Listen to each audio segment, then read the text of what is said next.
Well, hey there, everybody. It's me, Mike, with Team Brothership, and I am back with my, I think I'm going to call it my Epilogue episode of my Chrono Trigger Let's Play. So, yeah, obviously we finished the game before, but as I had mentioned, Chrono Trigger is kind of, I don't want to say notorious because that sounds bad, so we'll say renowned. Yeah, that's a better word, renowned.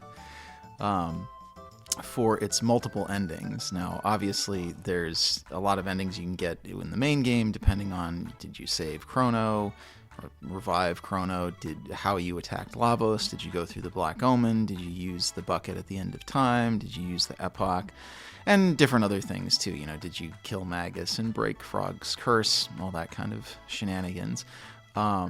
But one of the major things is, so once you've beaten the game, you actually unlock New Game Plus mode, which nowadays I feel like half the games out there have a New Game Plus mode. But back in the day, Chrono Trigger was definitely one of the pioneers of that as far as console games go. I'm sure there was somebody else that did it beforehand, but I can't really remember any of them. I know it was kind of the most famous at the time for doing this. So in New Game Plus mode, you can go through and replay the game with your character with their full stats, with all their end game gear and moves. And it's pretty fun because you can just kind of rampage through the 3/4 to 4/5 of the game with an apocalyptic end game party. But one of the other things you can do is you can come back to Lucca's telepods in the Millennial Fair, and you'll notice in this rightmost telepod there's like a little sparkly thing every few seconds. If you go over to that and press the action button on it, you open a teleporter that will take you directly to Lavos, and depending on what part of the game that you do that, it will give you different kind of, we'll say, wacky endings.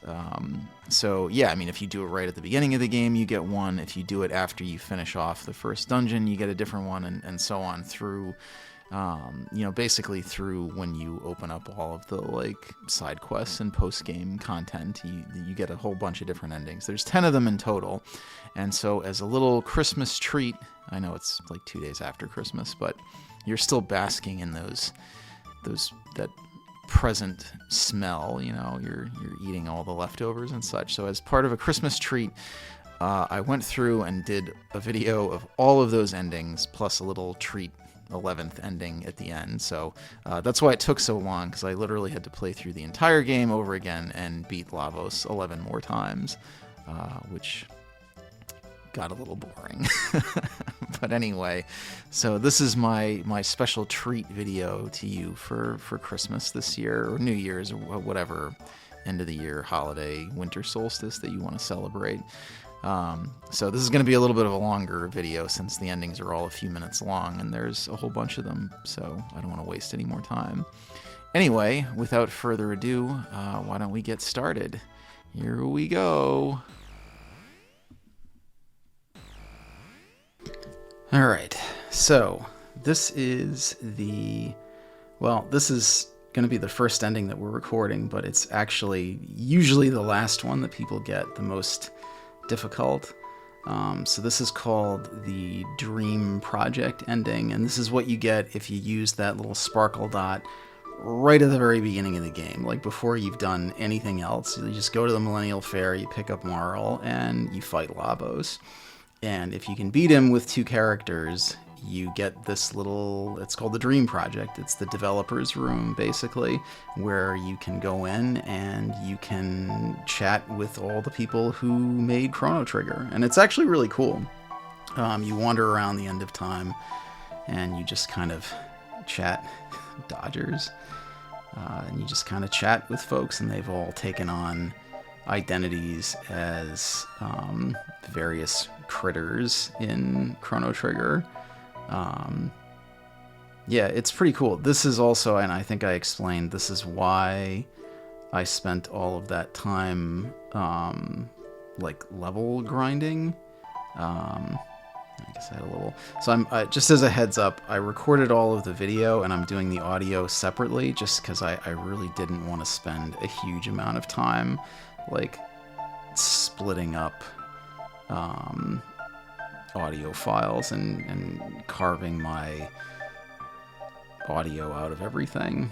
So if my conversation seems a little stilted, I just figured this would be a lot easier. But yeah, this is really, if you don't know what you're getting into, this is really hard because Chrono Trigger only has 3 character parties, so beating the game with 2 people is a third less of your team. It takes quite a bit of effort. I got a little stuck here for a minute just trying to go talk to that statue. There's a little point you have to kind of like jump over there. Yeah, basically during this ending you just chat with everybody and then you go back to the old man at the end of time and he'll let you through to the next area. But it's a fun little reward. I was excited when I was finally able to. When I first played this game, I remember I had to actually, like, I had to beat the game a third time. I had to, go through the whole thing, and that gave me enough levels that I was able to take down Lavos without, with just the 2 of them. This time, I knew what I was doing, and my stats were all beefy, and I had leveled up for a while, so we carved him up pretty quickly. The next ending, you also have to... Oh, yeah, so you jump through these little time gates, and you can chat with everybody who is, depicted as characters from the game. They give you a little...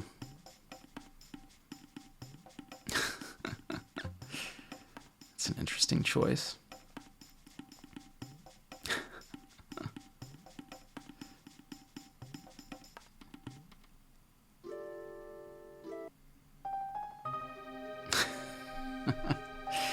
Somebody wants to be the people trapped at the... Oh, sad. The merchant maker. You can talk to the guy on the conveyor belt too. This sprite you might actually not recognize. If you die fighting Lavos in 1999, you'll get a cutscene that shows like Chrono Trigger 2. Oh, we still haven't gotten that.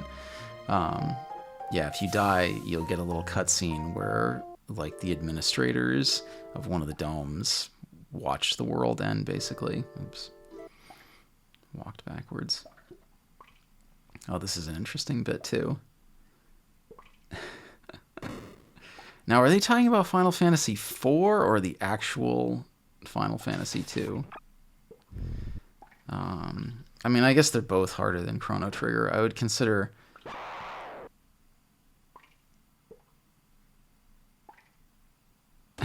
Yeah, then you have to fight these guys. So you're just like killing developers. He even gets the boss death like the actual crawly enemy does. It's the most depressing boss. Oops, set on my phone. That's annoying.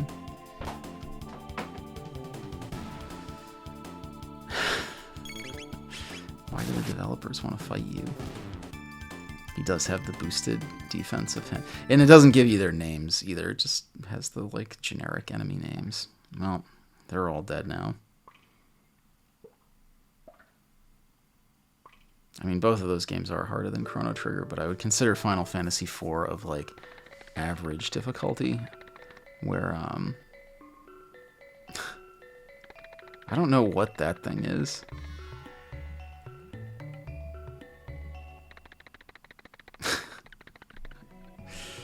It's very, Eternal Darkness of them. Yeah, I don't know what that weird little thing is that's running through. That never shows up in game. It's some little rat creature, I guess. You also see an imp riding an octopus, which I guess was a sprite that never got used in the game, which is too bad. Those look like they would have been kind of fun. Oh. How do you even score in the bike race? It just is what it is.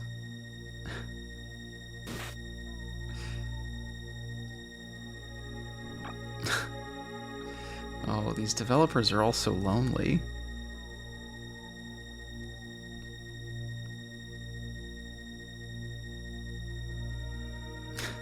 I guess that's supposed to probably be a guy with long hair. I kind of have long hair, so I don't know.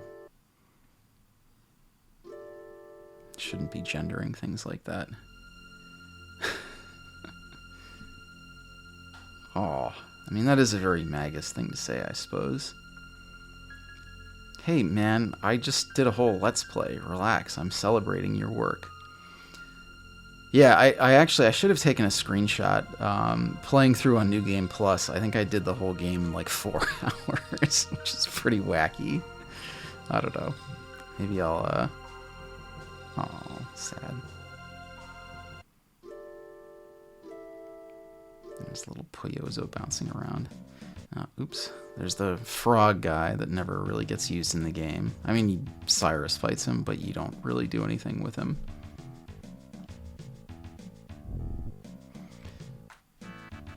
I mean, all things considered, Chrono Trigger is a pretty non-glitchy game.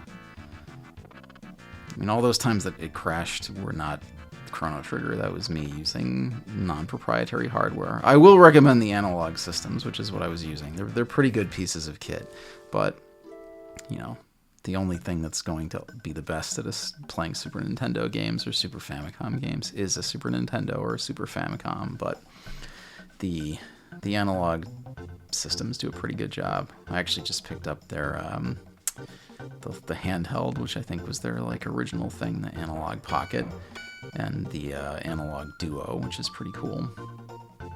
Anyway, don't look for me.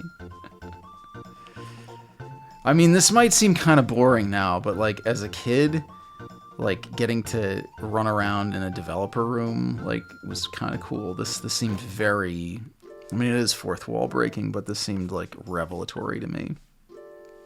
All right, well, that's all of them. Now the final steps. The Dream Team. I bet you can't guess who this is. That's right. It's I think that's, there he is, Akira Toriyama. He didn't do himself with the little gas mask thing like he usually does. If you ever there's Nobuo Uematsu as the like floating mask person for some reason. I don't know why he's the only one who didn't get a proprietary sprite. Yuji Horii, creator of Dragon Quest, right? That's pretty cool. I don't know who you are though. There's Hironobu Sakaguchi, creator of Final Fantasy. Yay. Oh, this is pretty funny.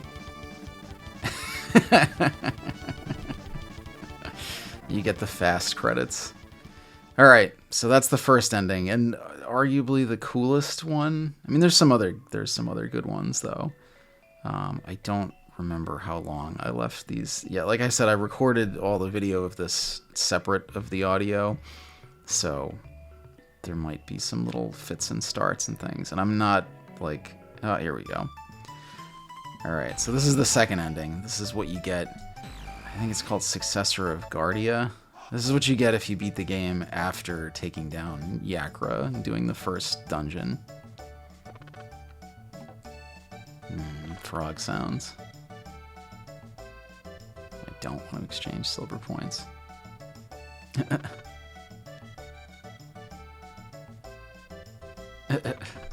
Getting some weirdness. Yeah, so you wind up back at the Millennial Fair, and everybody's just being kind of weird. Well, not that kid. He's still just cranky about wizards. But everyone's making frog sounds at you.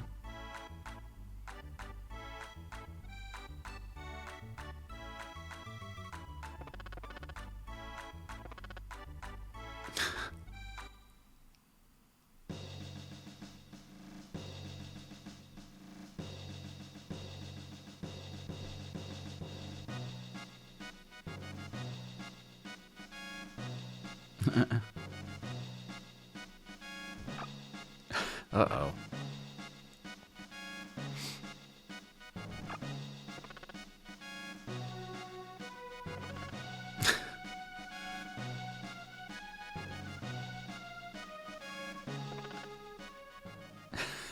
Just making frog sounds.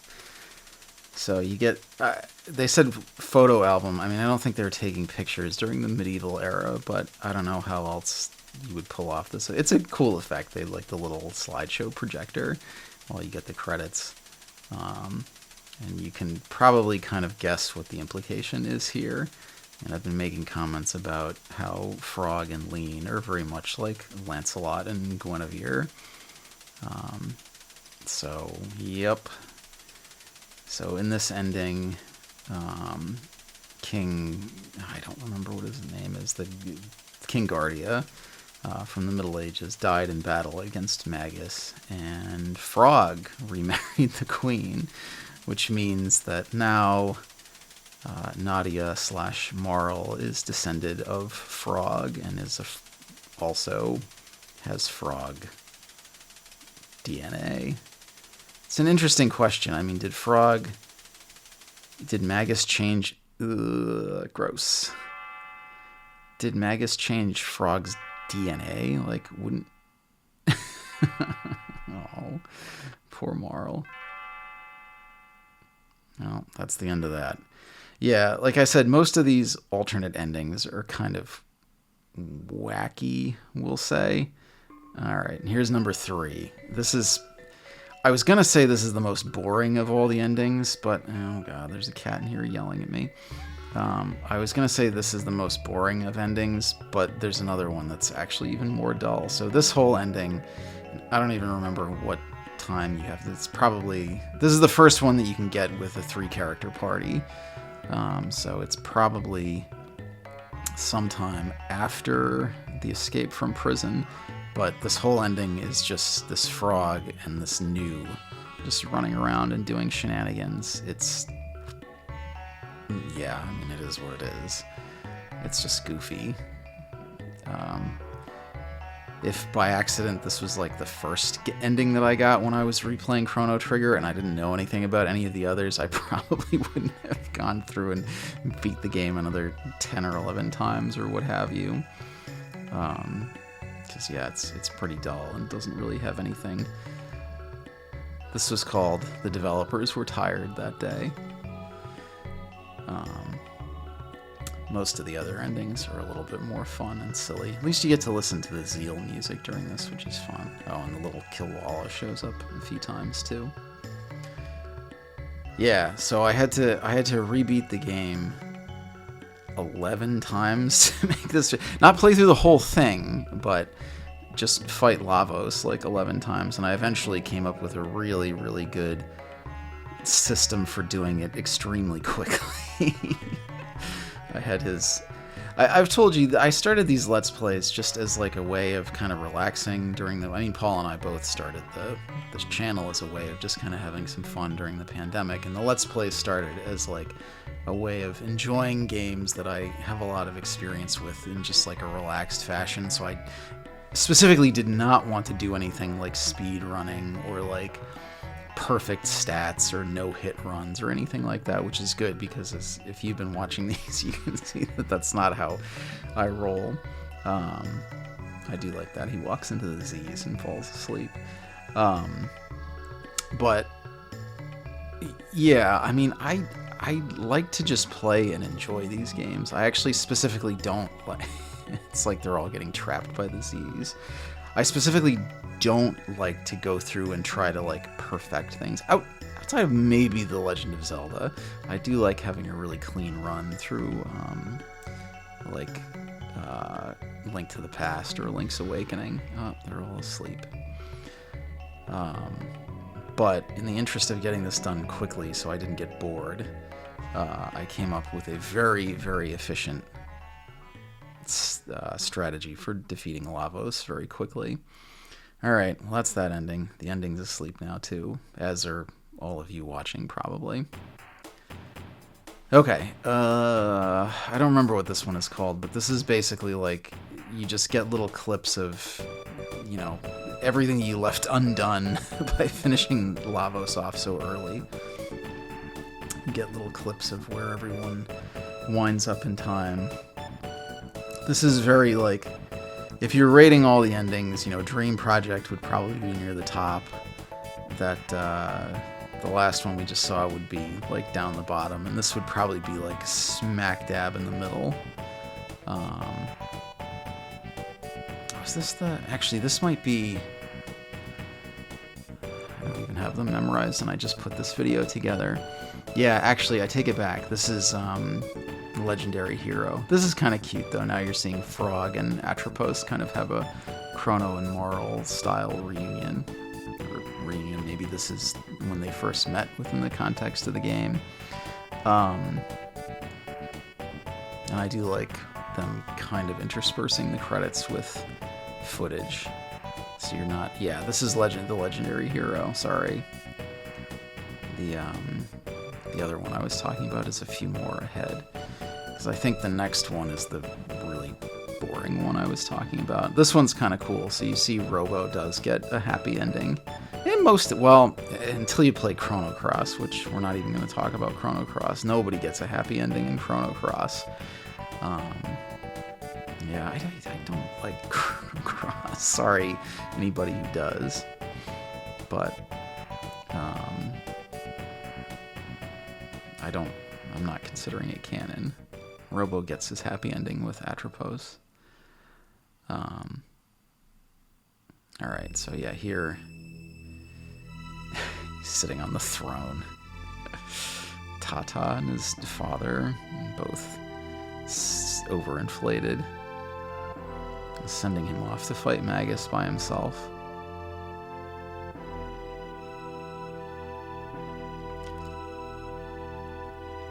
I mean, he doesn't have the Masamune. He didn't get it, so...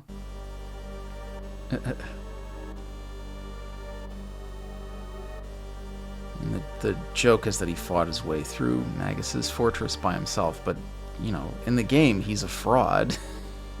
Also, why is it playing the Tyranno Lair music? I mean, that's great music, too. Hero Tata. Uh-oh. So, in this ending, I guess Chrono and his lady friends take over for Magus. I mean, he's gonna wreck Tata. Tata's a fraud. Oops. I don't know why it says remake staff.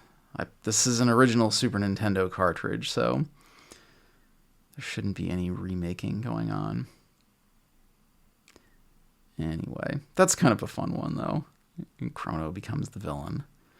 These are all pretty non-canonical endings. Although, like I said, the canonical ending that continues in Chrono Cross is pretty wretched, so maybe we should just assume that Tata and Ko are the... Tata fighting Chrono is the real ending. Alright, I think this is the People Across Time ending, or is this the... Maybe not. You kind of lose track. There's a lot of them, so easy to lose. No, this is... Okay. This is the one that I was thinking about that's, like, very middle of the road, where, like, everybody kind of goes about their business, completing the various tasks that needed to get done. These poor imp people, just having constant home invasions. Like I said, if you knew there was a teleporter into your house, you'd never be able to have a moment of privacy. Terrifying. But yeah, so that last ending with Tata, that's if you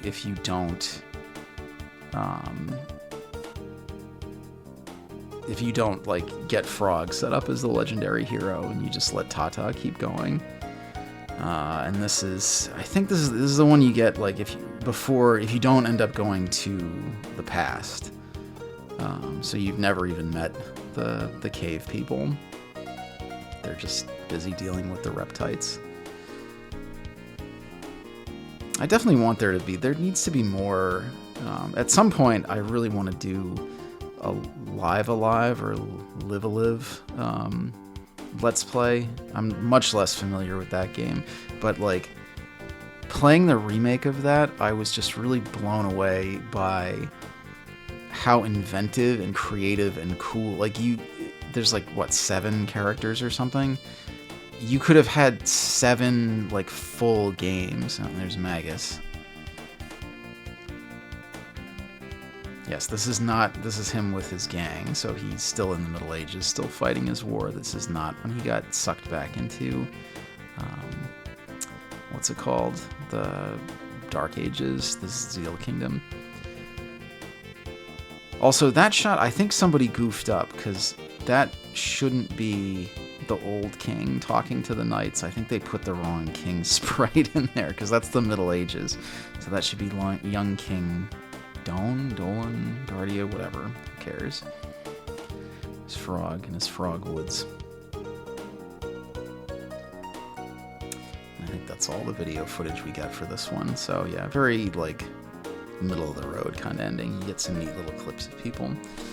But yeah, I feel like I really liked Live Alive. It has a little bit of a Chrono Trigger feel in certain places to it, but just like every one of their little story arcs felt like it could have been fleshed out into a full game and been a very satisfying experience. You just don't see that kind of creativity as, oh, Robo, what happened? He got kind of left out of that ending. But yeah, and it's just like there's so many things that you see in that game that you just don't, see in a lot of JRPGs. And one of the ones that I really like is, he puts up the ending sign. One of the ones that I really like is the prehistory bit. Like outside of Chrono Trigger and Live, when do you see another like prehistoric RPG? That and the Wild West ones. And I know everybody's going to say, all right, we're on to the next ending. Everybody's going to say Wild Arms. Why? Okay, yeah, this is the one that I consider the bottom of the barrel. It is literally just the credits with character sprites. I'm just going to talk about other things over this, because again, this is another one that I think they were just kind of phoning it in that day. I'm going to talk about Live Alive during this ending. But yeah, the Western bit in that and the prehistory bit, it was so cool and creative, and it worked so well. It's like, why don't game makers make more interesting things? Again, not to be like old man shouts at clouds, and I like me some good fantasy RPGs. I mean, obviously I love this game. I've really grown to enjoy Dragon Quest over the years, and just like how simple it is and straightforward, but it's like, why don't we shake things up a little bit? I mean, nowadays you basically get medieval fantasy RPG with a little bit of sci-fi flavor, or like modern day RPG, but it's like modern day like magical children RPG. It's not, I mean, the newer Persona games, I'm really going off on a tangent with this one, not even talking about being remotely connected to Chrono Trigger. Like, the newer Persona games, you're always going into these, like, magical realms, whereas something that's really cool about some of the other the earlier Persona games and the Shin Megami Tensei games, some of them, is that you're actually, like exploring the real world. Like, I don't think I ever finished Persona 2, or the English one that got released back in the day. But I remember, like, I liked that the dungeons were just like a television studio or like a police station, as opposed to like weird, trippy fantasy location. Again, I really like the newer Persona games as well, but it would be nice. All right, we talked our way through the boring ending. It's all uphill from, well, I should say not uphill, because that makes it sound difficult. It's all roses from here on out. I think each of these endings is about 5 minutes long, so I think I timed the video out, and it's like an hour, a little under an hour. This is a cool one, though. This is one of the better ones. So this is what you get if you defeat Lavos before you've beaten Magus. So Frog has the Masamune, but you didn't go to Magus's castle and defeated him.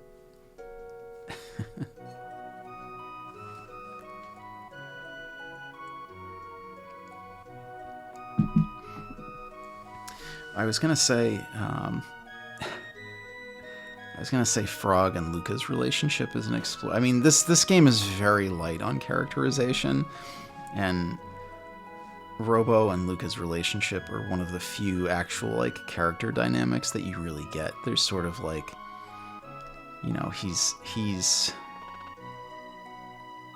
she views him as like an innocent. It's funny, you know, he's the bruiser character, but she's almost more protective of him. All right, that was a bad line. That doesn't sound like a Frog line. Oh, he fell. Don't laugh at him. I mean, I think this is actually kind of deliberate. Like, Frog is a figure of mirth for a lot of the game, but in this ending, he's like, okay, well, we didn't defeat Magus, and I made a promise, so I have to go do that by myself then. You see a, I don't want to say darker, but a more serious side of Frog. You know, he's played for laughs in a lot of ways, but of everyone, he has definitely the darkest backstory.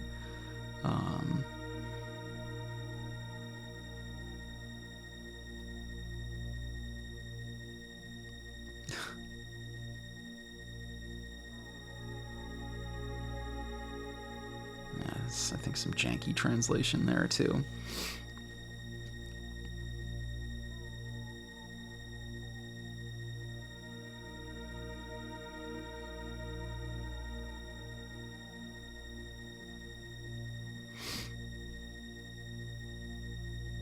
Yeah, Magus's fortress is definitely like the best part of the whole game, and it's a game that I like as a whole. Just in general, shadowy figure. I mean, you know who it is. Yeah, it's a game that I like very much overall, but this part's cool.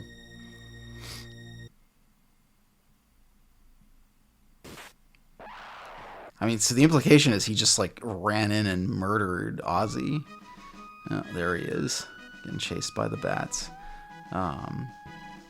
Because, I mean, Ozzy, despite everything else, Ozzy actually does survive. That's how his ancestors wind up in the Mystic Village. We didn't go back to show them, like, scrubbing toilets and things once you've completely humiliated Ozzy in the Middle Ages. So, yeah, I mean, Frog's kind of a badass in this ending. He fights his way through Magus's fortress by himself, which, I mean, he's got end game levels, so he could probably do it. Or New Game Plus levels. However you want to phrase it.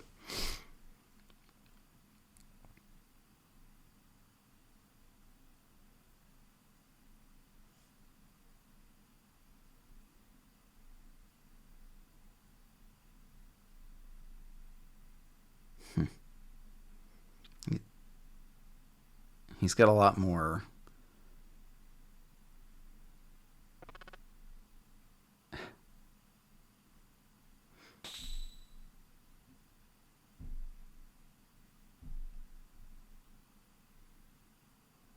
He's got a lot more respect for Frog in this ending.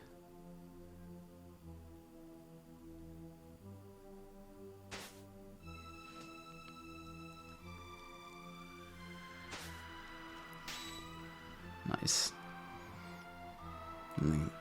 My favorite track from the whole game. And just watch the credits while you're hearing them throw down in the background. I mean, he's got New Game Plus levels. Frog could probably win this fight. It'd be a little tricky until he got past Magus's elemental barrier, but he could probably do it. Yeah, I do like that. Again, he's very much depicted as a comedy character throughout the game, but Frog's backstory is quite sad, and he's earned his dignified fight to the death against Magus. And I assume if Chrono and gang just gave up and moved on with their lives, that Frog probably would go back and do that by himself. This is definitely one of the better endings, I think. You really get to see it does a good job of highlighting other aspects of these other characters, so that's pretty cool. And then here's our parting shot. And I think the implication is supposed to be, because you just see this shadowy figure standing on top of the castle, that you don't know who actually won.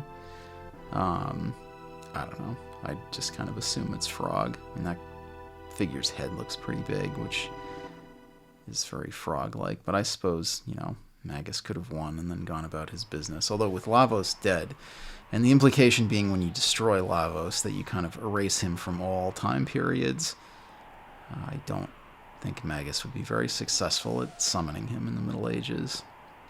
But yeah, this is a pretty cool shot to end on. Maybe I'll use this as the thumbnail. All right, now we're on to our next ending, which is... oh, right, this one. This is what you get if you defeat Magus, but you don't clear up everything in prehistory. You know, you don't go on and take Ayla to fight the Reptites. And so the Reptites go on to be the dominant species.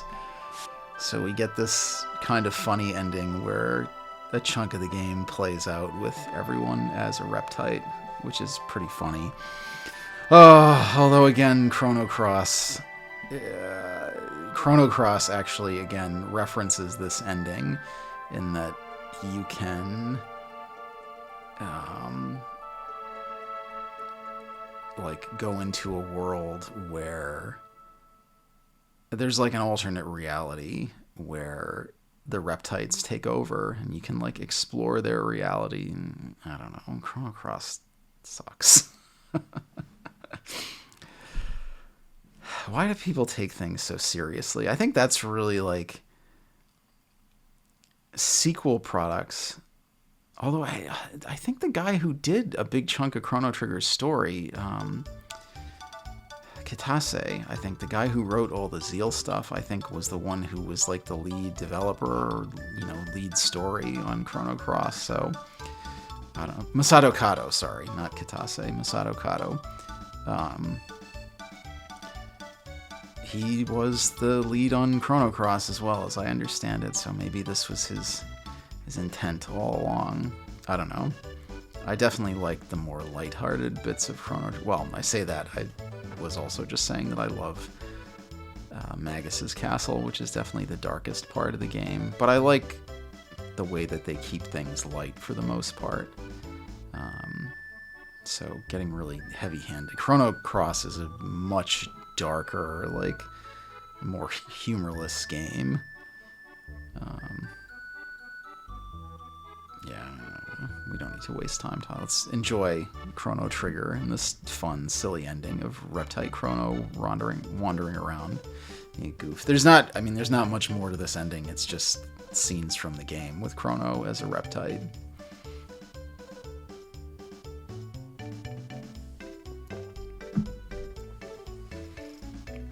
But it is kind of funny, and it makes sense because you didn't destroy them in prehistory, so here's what happens.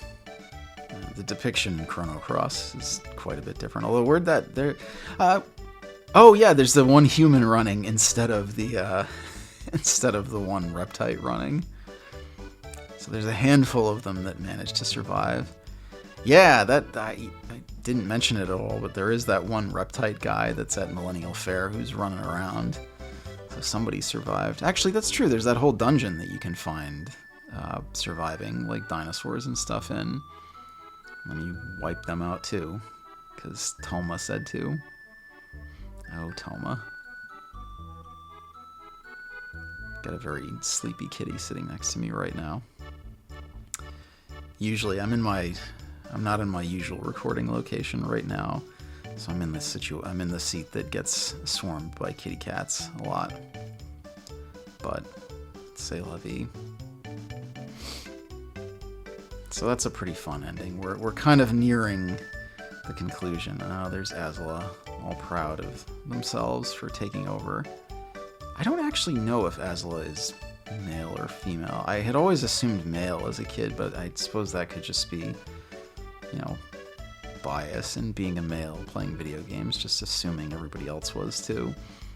because there is one reference to Azla as female at some point, so I guess that makes sense. This is another good ending. So this is the one that you get if if you defeat the Reptites, but you don't go on to do any of the Zeal stuff. So in this ending, you leave the Prophet, aka Magus, to just kind of handle things on their own. And here's Frog. I think the implication here is Frog's just kind of... Magus disappears, and so Frog is poking around trying to be like, where'd you go, dude? I need my revenge. So yeah, in this ending, the Prophet is left to his own devices, in which case he's going to continue, Magus / Janus / the Prophet will continue his quest to destroy Lavos.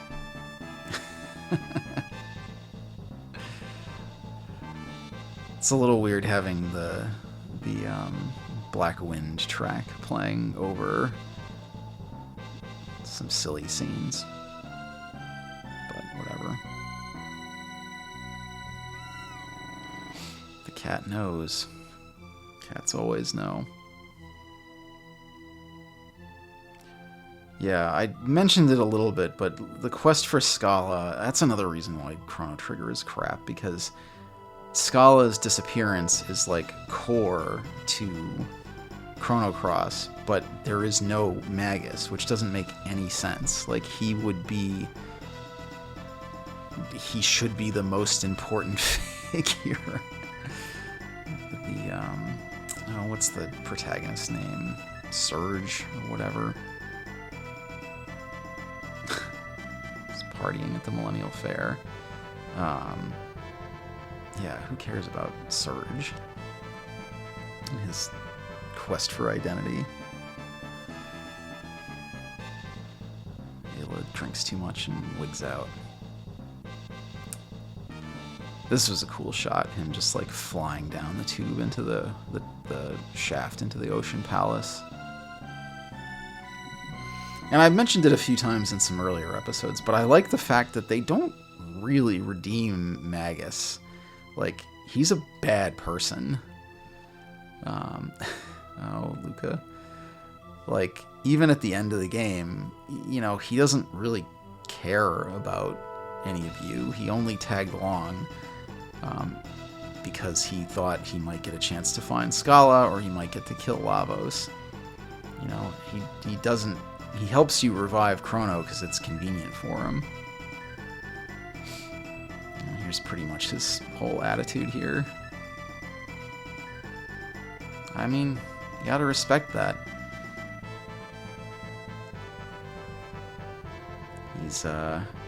He knows the futility of his actions. He knows in the same way that he has crushed... Oh yeah, and then you get to hear the battle. It's over the last of the credits. In the same way that he has crushed the dreams of many others, he is very aware of the fact that his dreams could also very easily be crushed. Not a good guy, but you can at least respect the lack of hypocrisy. And then, you get the somber music at the end. The implication that, he is at heart kind of a sad little boy who lost his mom to madness and his sister to his mom's madness. And has been very alone for a long time, and his only companions were dirtbags like Ozzy and Slash. Is this the last one? Oh yeah, I guess we did. So this is the final of the secret endings. There's one more tacked on at the end here. This is and this is definitely the silliest.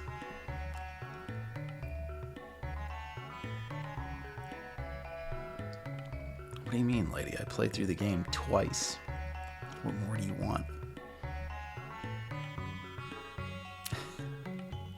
It's the ending as administered by Lucca and Marl.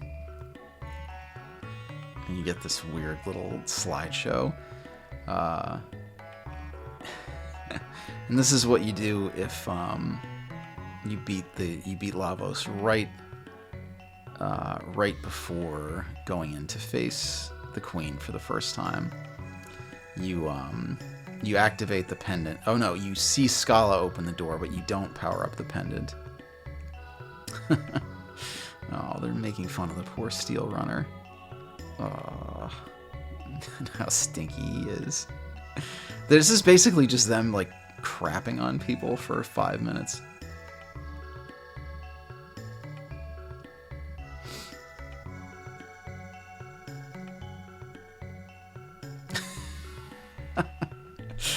I also don't think I realized how, like, horny this ending is.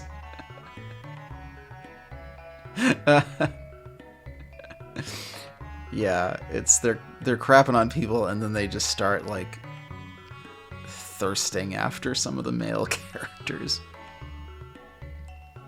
Oh, poor Pierre. He tried to save Chrono again. He's ragging.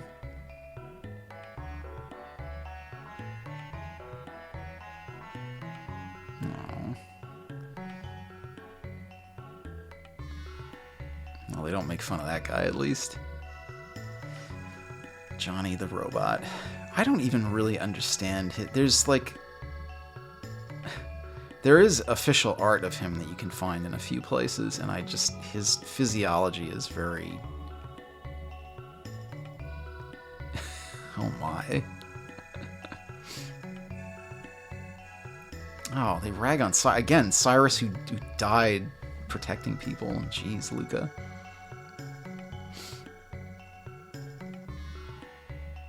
Frog's best friend. Tragic figure.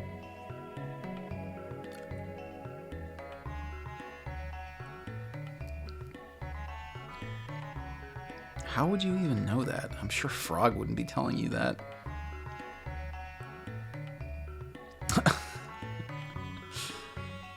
Again, is that all that matters? That makes sense. That Marl would be into Toma. And Lucca would not.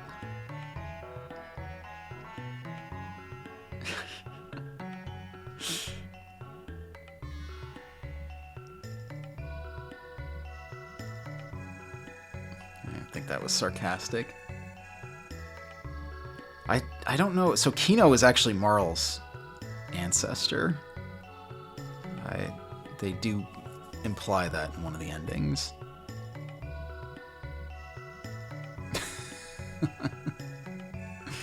Oh, poor Kino.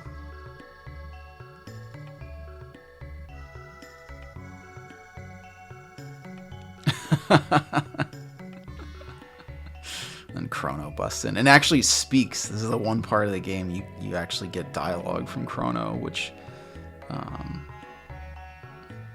walks in on them with their, like, thirsty slideshow.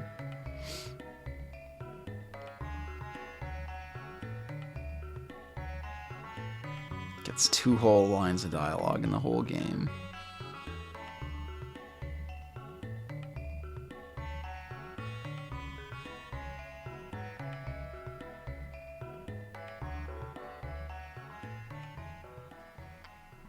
Their run cycles are pretty impressive if you really look at it. There's a lot of frames to that animation. So yeah, those are all the little secret endings that you get by clicking on that sparkly bit. They kind of run the gamut from serious to silly. Okay, now this is the ending. So I went through and defeated Lavos the normal way the last time, and this is the ending you get if you don't revive Chrono before beating the game. So it's after he dies in the Ocean Palace, and then you just go and, fight Lavos. Well, you gotta go through the Delt and stuff first.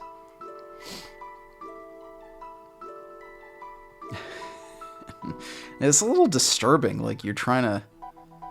I can't imagine that Ayla would not be down for that. You're trying to talk about reviving Chrono, and everyone's just like, nope, got places to be. It's a little grim. There's also one other thing that I did a little differently in this ending that will become clear momentarily. So long, buddy.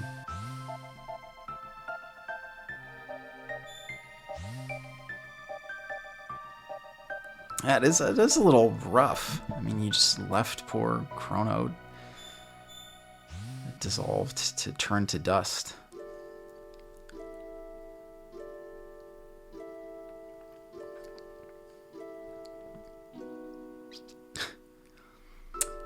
Oops. Nobody took the Chrono Trigger. So this part of the ending plays out pretty much the same. You get the Millennial Fair, except there's no Chrono. It's just Marl / Nadia going around with the parade. And I know I did mention it. I do really like this little bit here. You get a lot of really cool animation with the ladies doing the dress spinning. That's a cool looking bit. There's some nice frames of animation to that. A little bit less so the little girls making the kissy animations. Oh, poor Chrono's cat. He's not coming back. It's a little sad now. Kitty following Marl around. Did I mention that you can actually get a second cat if you do some of those mini games in the little lab, the horror lab off to the side here? I didn't. It's a lot of work. I've only done it a handful of times in the dozens of times that I've played this game because it doesn't really add anything. It's just there's another cat and you have to feed them. Technically, you should be bringing cat food to the cat periodically throughout the game. You can do that. You can also win that from the mini games. So we didn't do the bit where we fix Lucca's mother. Well, we prevent her from being injured, so she's sitting the whole time. Oh. Again, it's sad. Chrono's mom doesn't know. Melchior's back. Yeah, there's not much you can do here. Just gotta head on to the remainder of the ending. Lucca beckoning you to the telepods.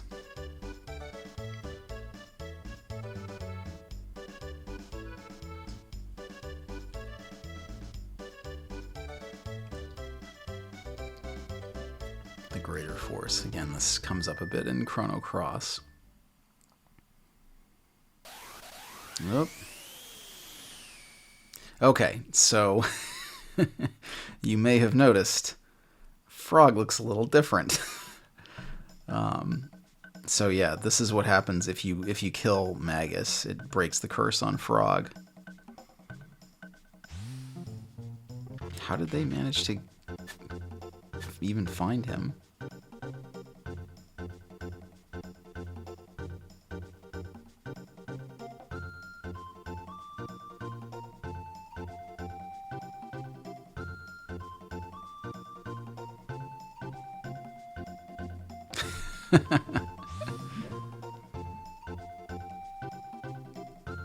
Yep.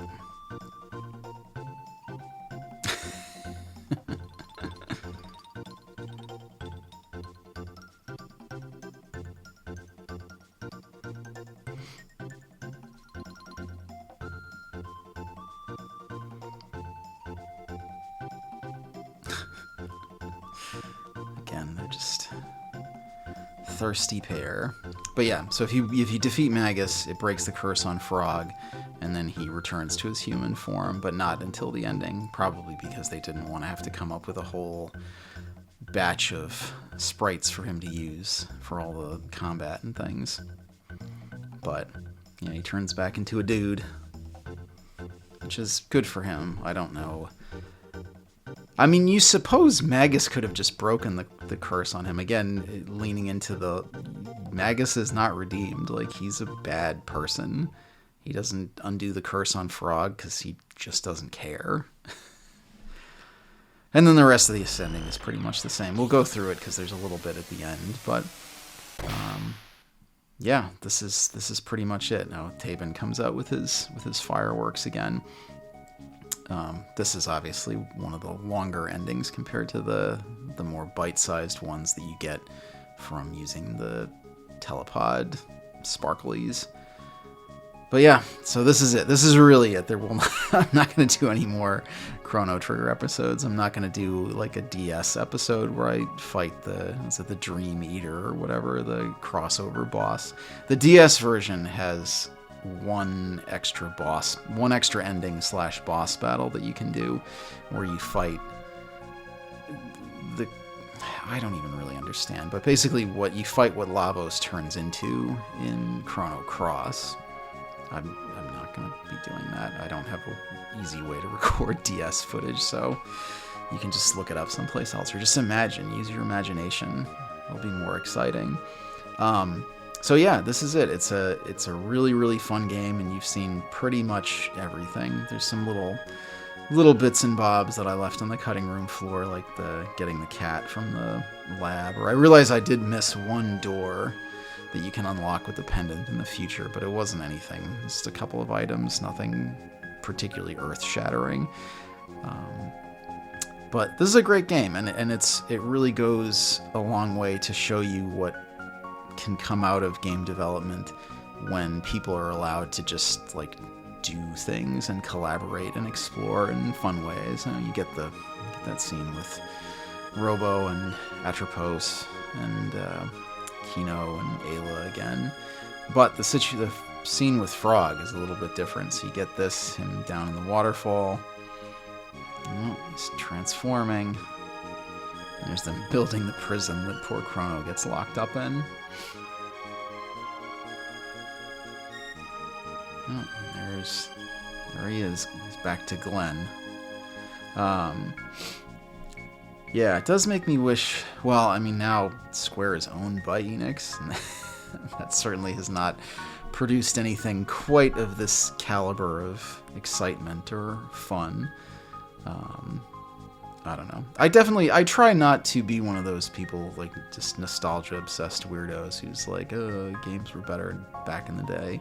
I mean, I guess I do kind of think that, but there's good stuff that comes out today. Speaking of which, I was thinking I was going to do some more retro game Let's Plays after this one and after Super Metroid, but I think I'd like to do something a little bit more modern, just in the interest of breaking things up a little bit. I think, I mean, I did play, obviously, Super Daryl Deluxe, but it's a little bit of a weird... It's a modern game. It only came out a few years ago, but I don't know if it's necessarily what anyone would consider a real embodiment of modern game design. Alright, here's where we get the little bit that's different. So, during the last little bit of credits, we get Marl at that tree. That's the same tree that you see on the hill on Death Peak when you go to revive Chrono. I mean, I think obviously the implication from the ending is that the team got back together and did end up going to revive Chrono after the fact. And I will say, from a combat perspective, not having Chrono in your team during that last battle definitely threw me for a loop, because a lot of I mean, it's still, by that point, it was an easy fight, but a lot of my combat strategies were definitely hinging on having Chrono there as a physical attacker. And actually, not having his lightning magic made one particular part of the fight really, really obnoxious. Oh yeah, so you can kind of see him there in the shadow, off in the distance, Marl running to him. You know, it's not a super downer ending. It's a little bit cheerful. All right, everybody. So that's it. We've reached the end of the road. I hope you've enjoyed spending some time with me as I went through one of my favorite classic games for this one final ride. But yeah, whoops, I ran out of time. So until next time, I have been Mike with Team Brothership, and I will see you real soon. Have a great week, everybody.